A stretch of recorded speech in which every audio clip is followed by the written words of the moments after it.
Friends, so నిన్న ఏది నేను పెట్టిన టైటిల్ ప్రకారం జగ్గారెడ్డి నిజంగా కేసీఆర్ యొక్క కోవటేనా?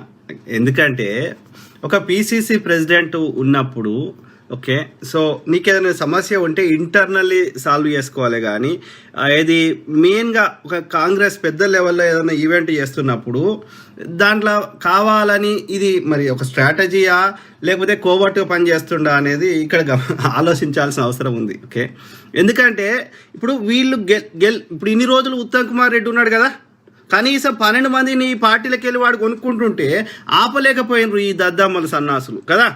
ఇవాళ గెలిపించే పని జగ్గారెడ్డి కానీ లేకపోతే బట్టి విక్రమార్క కానీ ఉత్తమ్ కుమార్ రెడ్డి కానీ ఎవరైనా సరే సో కాల్డ్ సీనియర్ లీడర్ లాంటి వాళ్ళు మీరు గెలిపియండి చూద్దాం. పొద్దంతా పనిచేస్తుండు పిసిసి ప్రెసిడెంట్ అంటే కొన్ని పవర్స్ ఉంటాయి. ఓకే, సో కాంగ్రెస్ అధిష్టానం ఉట్టినే ఇయ్యలే ఆయనకి కదా. అందరి డిసిసి ప్రెసిడెంట్లు అందరి కార్యకర్తల యొక్క ఏది ఒపీనియన్ తీసుకున్నాకనే ఇచ్చింది సోనియా గాంధీ, అవునా కాదా?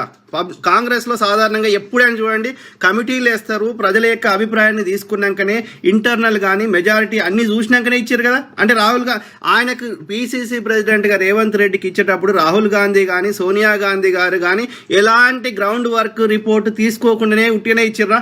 ఒక అసమర్థుని కూర్చుండబెట్టిర్రా? తీసుకురండి రా నాయన. జగ్గారెడ్డి నువ్వు తిరుగు, ప్రతి డిస్టిక్లో తిరిగి ఏది ఒక 4 ఇకట్టా చేయి. ఓకే, 4 గెలిపి చూద్దాం. ఇవాళ కాంగ్రెస్కి ఎందుకు సపోర్ట్ చేస్తున్నారు జనాలు? ఉత్తమ్ కుమార్ కాంగ్రెస్ ఎప్పుడు సపోర్ట్ చేసిర్రు? ఇవాళ నేను ఎన్ని కామెంట్లు వింటున్నా, ఎంతమంది కింద కామెంట్లు పెడుతున్నారు కదా.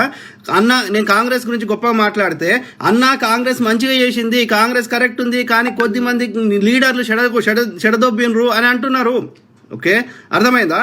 సో కాబట్టి ఇవాళ గెలిపియా ఉత్తమ్ కుమార్ రెడ్డి, నువ్వే ఉన్నావు కదా, గెలిపి చూద్దాం. 1,00,000 మందిని నువ్వు మీటింగ్ పెడితే ఓడొస్తాడు, నువ్వు మాట్లాడితే ఓడింటాడు, ఎవడు చూస్తున్నాడు? పొద్దుగా లేస్తే రేవంత్ రెడ్డి వచ్చినాక కాంగ్రెస్ బలమైంది కదా. ఈ కాంగ్రెస్ బలమైందని చెప్పి కాంగ్రెస్ ఉండకూడదని ఆ చెత్తనా కొడుకులు కావాలని రేవంత్ రెడ్డిని పిసిసి ప్రెసిడెంట్ ఉండకూడదు, కాంగ్రెస్ చచ్చిపోవాలి. కాంగ్రెస్ చచ్చిపోతే ఏమవుతుందిరా? కాంగ్రెస్ చచ్చిపోతే ఏమవుతుంది?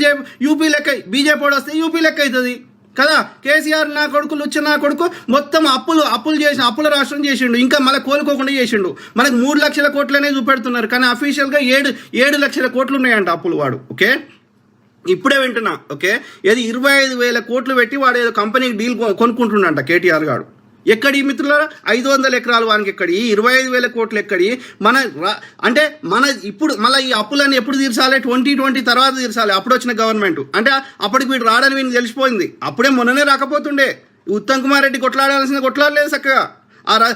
కేసులు వేసి ఆ యొక్క రజత్ కుమార్ కానీ ఆ యొక్క ఎలక్షన్ చెల్లకుండా చేయాల్సి ఉండే. వాడు ముందస్తు పోతాడు, వీడు క్యాండిడేట్ని అనౌన్స్ చేయడు. ఓకే, అంటే రాష్ట్ర ప్రజలు అడుక్క తినే పరిస్థితి, ఓకే, ఇంకా ఏది అధ్వానమయ్యే పరిస్థితి ఉంది. అర్థమైందా? మరి దీన్ని గట్టి కొట్లాడుతున్నాడు, పొద్దుగాలు లేస్తే ప్రజల లోపల ఉంటున్నాడు. ఎన్ని రోజులు? 13 రోజులు. ఎన్ని రోజులు పెట్టిండు వాడు జైల్లో? ఎందుకు పెట్టిండు వాడు జైల్లో? వాడు అప్పనంగా దోసుకొని తింటున్న దొంగ నా కొడుకు కేటీఆర్ లుచ్చ నా కొడుకు. వాడు అక్రమంగా ఏది నీళ్లున్న ఏరియాలో అది బిల్డింగ్ కట్టవద్దురా, ఫామ్ హౌస్ కట్టవద్దురా అని నిబంధనలకు వ్యతిరేకంగా కడితే డ్రోన్ పెట్టి చూపెడితే లంబడి కొడుకు ఏది 2 వారాలు జైల్లో పెట్టిండు. ఓకే, లుచ్చనా కొడుకు. అది కూడా అత్యంత కఠిన కారాగారమైన జైల్లో పెట్టిండు. ఏ ప్రతిపక్ష అధికార పార్టీ సైడ్ ఓలే రేవంత్ అన్న. అర్థమైందా? ఏమి ఆయన సొంత పైసలే ఖర్చు పెడుతుండే ఇప్పటి వరకు, కానీ ఒక్క పైసా ఎవరి దగ్గర నుంచి తీసుకున్నది లేదు. అర్థమైందా?